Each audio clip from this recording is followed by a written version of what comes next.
आता मी पटकन आले आणि चटकन एका तासात सगळी कामं करून टाकते. हां, मला शिंदेबाईंच्या घरी जायचं आहे ना. हो तर मग हां, तुम्हाला नाही माहिती, मला चटकन जा म्हटली, मला जाऊच नको म्हटली. मला म्हटली ये माझ्याकडेच आज काम कर, तुला डबल पगार देते.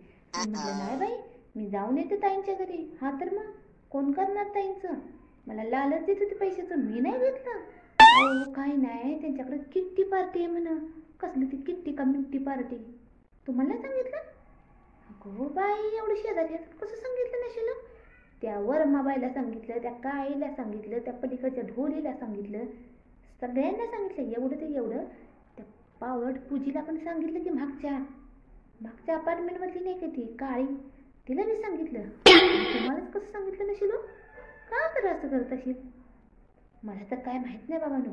खरं मी तिकडे झाडू मारायला गेली होती ना, तेव्हा त्या दोघींची कुजबूज चाललेली. काय म्हणत होत्या, ती लई म्हणजे लई चेंगाट आहे, म्हणजे तुम्ही हां लई चेंगाट आहे, काय पगार पण कमी देते.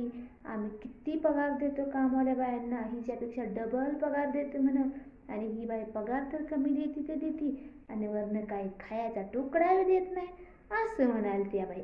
हां, काय सांगू ताई तुम्हाला, आणि तुमच्याबद्दल लई काय काय बोलत होती. नाही बाबा, मी काय नाही सांगणार. नाही, मला पटतच नाही हे लावालावी करायचे धंदे. आपलं कसं कामाशी काम ठेवलेलं बरं. इकडची गाडी तिकडे करायचं मला आवडत नाही बाबा अजिबात. मी काय लावालावीची कामं करत नाही, मला ते जमत पण नाही. नाही नाही नाही, मला खरंच विचारू नका. मी आपल्या भोळ्यापणाने काहीतरी बोलणार, तुम्ही जाऊन तिथं काहीतरी बोलशील आणि माझं नाव घेतलं म्हणजे माझ्या पोटावर पाय यायचा ना, नाहीतर काय. अहो नको होत आहे, ऐका की जरा. बरं, तर तुम्ही एवढं फोर्स करायलाय म्हणून सांगते. काय नाही, त्यांनी म्हणत होते अशा की तिला बोलवायला काय नाही, आपण तरी येते ते ती परत पोरांना घेऊन येते.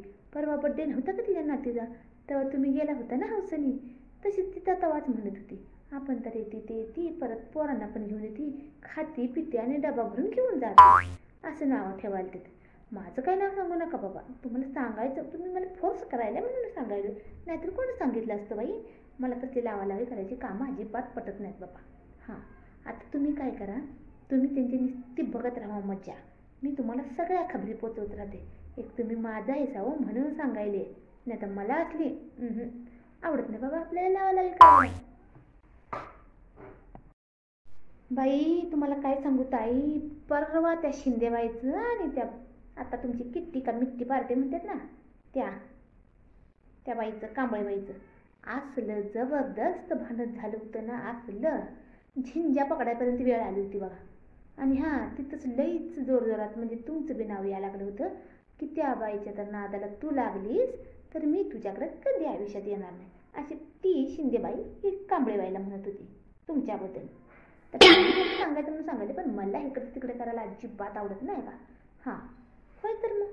आणि काय म्हणायले, आमच्याकडे खाऊन पिऊन जाते आणि स्वतःच्या घरी काही कार्यक्रम असलं तर फक्त स्वतःच्या पै पाहुण्याला बोलवते, आम्हाला तर कधी बोलवतच नाही. आणि कशाला हिला बोलवायचं असं म्हणून तेव्हाच ठरलं होतं की तुम्हाला किट्टी पार्टीला त्या बोलवायचं नाही म्हणून. आता तुम्हीच बघा आपण, तुम्हाला काय करायचं आहे. नाही तर मी तर म्हणते जाऊन तिच्या झिंजाच हलवा तुम्ही, त्याशिवाय ती वटणीवर यायची नाही. तिला पण दाखवून द्या तुमच्यात किती ताकद आहे. हां, मी काय बाई एका कानाने ऐकलं आणि एका कानाने सोडून दिलं. आपल्याला तसली लावालावी करायची कामं अजिबात आवडत नाहीत बाबांनो. जाऊ दे तिकडे, मी पटापटा कामं आवरते आणि जाते त्यांच्या घरी. नाहीतर मला म्हणेल आणि काय ग बाई ही काय तिकडेच बसली का काय, नाहीतर काय बाई.